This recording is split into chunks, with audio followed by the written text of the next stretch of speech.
Good morning, happy Saturday, and happy day before St. Patrick's Day. Well, I have a low and high and active kindness. Let's see, I would say for my low, it would be that, my grandmother is still on the mend. But my high is that she finally is home safe and sound. So, that's really good. And my act of kindness was, as soon as I got to my folks' place, I did some stuff around the house for my mom. Well, I say stuff around the house. Really, all I did was, empty the dishwasher for them. So, yeah, it was actually a pretty quiet Friday. I mean, honestly, it got really busy when I went over to Illegal into an illegal later that evening. But, honestly, I'm glad nothing really big happened. If anything's gonna happen that's truly significant, it's gonna be today. Because you can't really do anything tomorrow. I mean, you can, but considering that people have to work on Monday, yeah, I wouldn't recommend doing too much. So, I guess I can still talk about my art thoughts for the original Dragon Ball. So why don't we do that?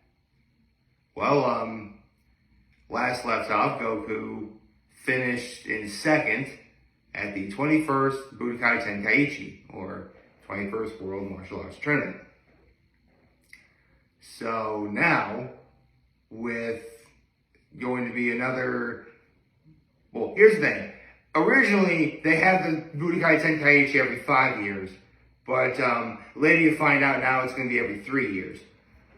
Kind of like the Olympics, but, it's, less time. But for martial arts. So, what can Goku do in the meantime? Look for the Dragon Balls, of course. Specifically, all he's looking for is the 4-star ball, because that's the Dragon Ball that his grandfather had. So, in the midst of everything, he gets caught in the actions of the Red Ribbon Army. Now, the Red Ribbon Army, obviously, they're an army. And their signature logo is a giant a red bow tie shaped symbol with R and R on other ends, red ribbon. So very simple. And before I continue on, remember I saw Dragon Ball Z first, and I didn't really watch the original Dragon Ball until I was in fifth and sixth grade. By this point in the story, my school schedule was so that I really couldn't watch anything Toonami related anymore. Because, I started doing sports and for school and stuff like that. So, there are bits of the Red Ribbon Army that I wound up missing when they were first airing on TV. I mean, I know where the story goes. And I know what happens, but I'll explain in a minute. So, right away, the big thing about the Red Ribbon Army Saga is how, they're an army looking for the Dragon Balls, and their leader, Commander Red, wants to make a wish. What does he want to wish for, though? Well, it is actually kind of funny. And if you've ever seen the movie, and if you've ever seen Dragon Ball Super Broly, it's a joke that comes back later. So, yeah, that's really, so it was, I'll give it away a little bit later. So first and foremost, it's kind of hard for me to really talk about, the ending of, the Red Ribbon Army Saga, because again, I didn't really watch it when, again, I couldn't watch because, of school and everything I had to do. So there were definitely some things that I missed, but, Goku dealing with Commander Silver, I saw. Goku dealing with Commander White in Commander White's tower. Well, I saw that part. And I saw everything up till Commander Blue on TV. Now, Commander Blue at the time was a very difficult opponent because, I'll never forget the build-up to watching him fight Commander Blue, because he had these weird powers that Goku hadn't fought before. And I remember that being really interesting, even Goku having trouble. And then somehow it takes things to Dr. Slump territory a little bit, where this little girl is able to beat up Commander Blue pretty handily, and then it kind of transitions off to, again, Goku finding the Dragon Balls more. So, here's where things get a little more interesting. Because I saw, the stuff with Commander Blue, I didn't see what happened. Because I remember, missing what happened between Commander Blue and the next truly big antagonist that would happen in this series, Tao Pai Pai, or Mercenary Tao is who he was. So, I thought, the little girl beat up Commander Blue and that was it. No. Tao Pai Pai killed Commander Blue. Using his tongue. His tongue is here. It puts it inside the head, Commander Blue dies. And then, there's this one scene where Tao Pai Pai takes, this giant, tree, cuts it down using, his own abilities, and he, picks it up, throws it, and he jumps onto that log, heading towards Goku's direction. I'm just what is this guy? And, seriously, Tao Pai Pai, at the time, was Goku's greatest foe. I mean, now it's kind of, out of context, it's easy to see why, because remember, Goku was still a boy, so trying to fight a grown man, obviously Goku had no trouble defeating grown adults before, but this is the first time where, Goku legit would have died. And Mercenary Tao, or Tao Pai Pai, I'll use it interchangeably, don't worry. He was unbelievable. The only reason why, Goku was, here's the thing, Goku didn't really even beat him the first time. He lost to Tao Pai Pai, he leaves, I think, then he climbs up Korin Tower, he gets stronger thanks to Korin, and then he's able to fight Tao Pai Pai on a more even playing field. And I actually didn't know about Tao Pai Pai's defeat until watching Dragon Ball Z filler of all things. Yeah, if you remember, if any of you remember the filler from Dragon Ball Z, there was that one scene where Goku's helping out these people, but Mercenary Tao is, antagonizing them, and then, and Gohan is helping him. And he's wait, is your father, are you Goku? No, I'm his son, Gohan. And then it flashes back to when he was defeated by Goku.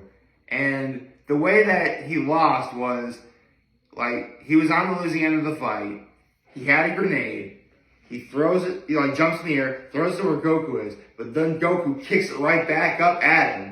The grenade explodes, and then, boom. That's what happened to Tao Pai Pai. And if you can believe it, he's still not done. But that happens a little bit later. So, the Indian village where Korin's tower was, Goku made a friend. I'm blanking on his name. But Tao Pai Pai killed his friend's dad. So now the mission becomes clear. We need to find the Dragon Balls and wish for his friend's dad to come back alive. Very simple. And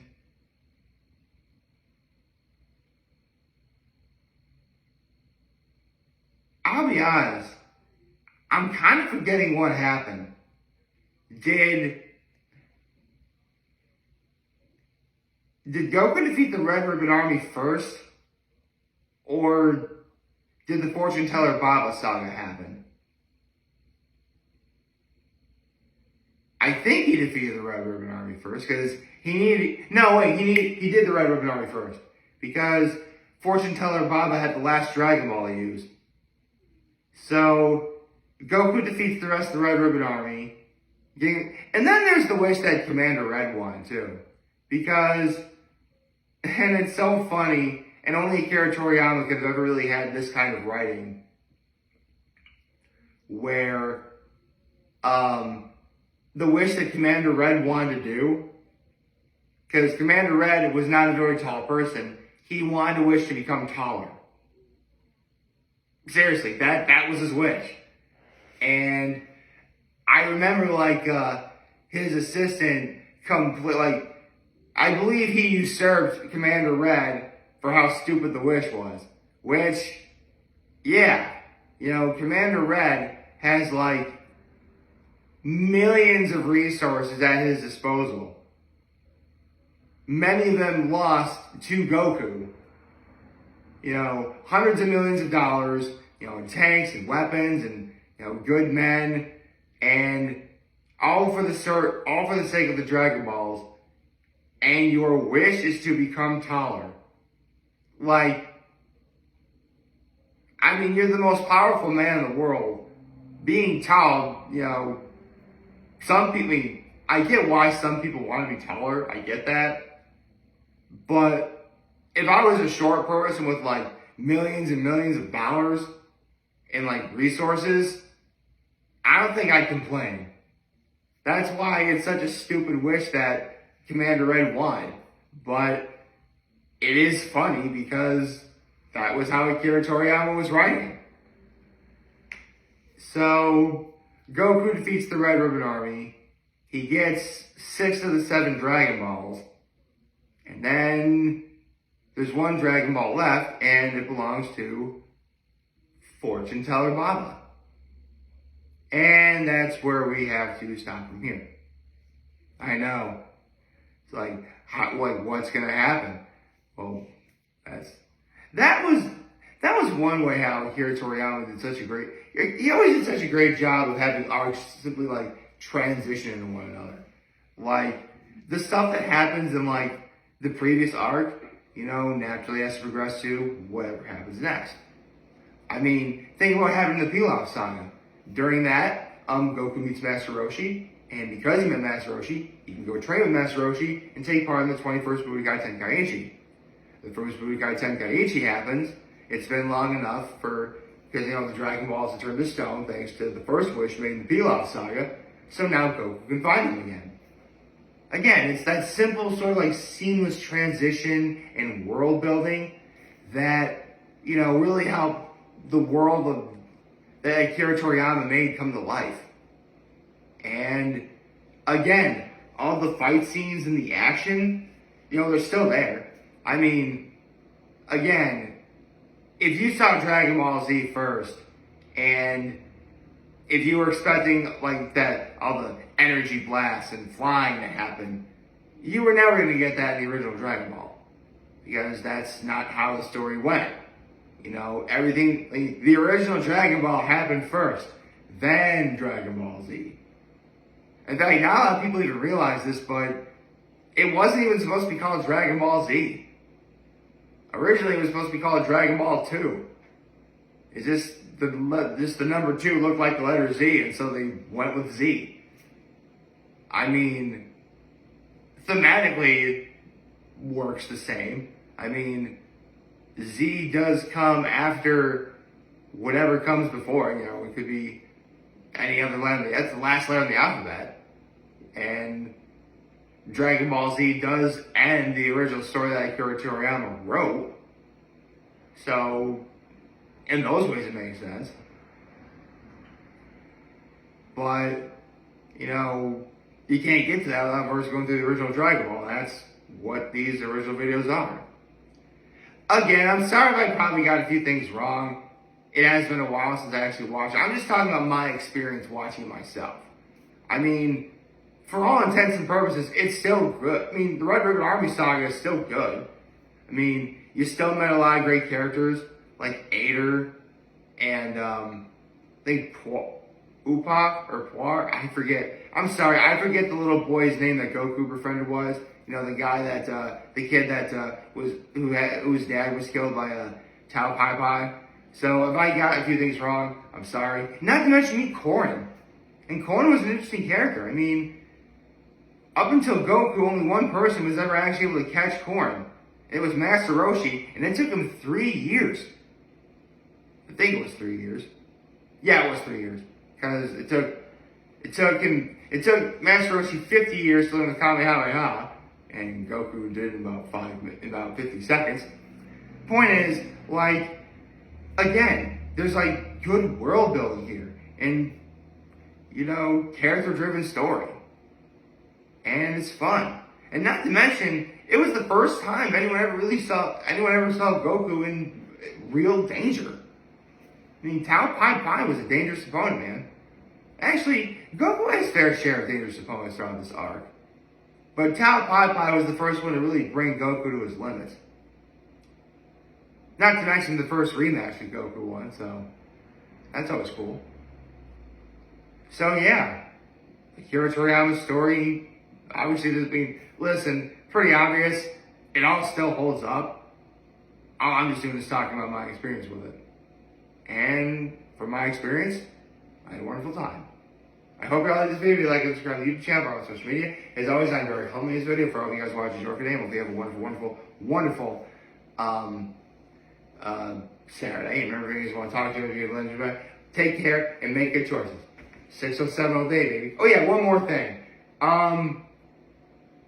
I really did like the naming system for all the generals and General Silver, White, Blue. It's so simple, yet so Akira Toriyama. Take care.